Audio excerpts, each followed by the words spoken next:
गुरु से अरे तमन्ना करी नदानी अरे जवाने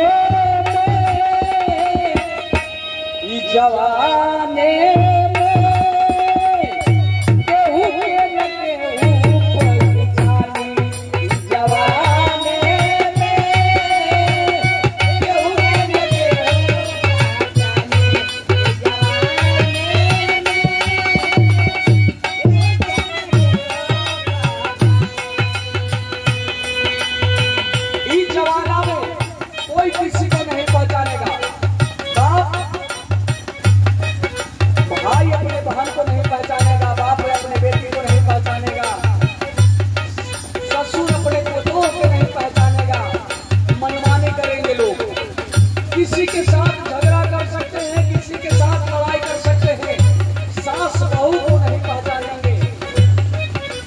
इस जमाने में इतना ही नहीं, जो मित्र होंगे वो भी फल करेंगे। गुरु के साथ कहना है कितना दहेज खातिर जाना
कन्याओं को हत्या करने का काम करते हैं, शोषण करते हैं। वो अपने आप को उत्पीड़ना को नहीं समझ पाती है, कहीं न कहीं आत्मसमर्पण कर देती है, चाहे तो जहर खा लेती है, आग लगा देती है, रेल में कूद जाती है। जीवन में जरावल जाली धन के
दलित है, महादलित है, यानी नीचे सुडौल के आप हैं।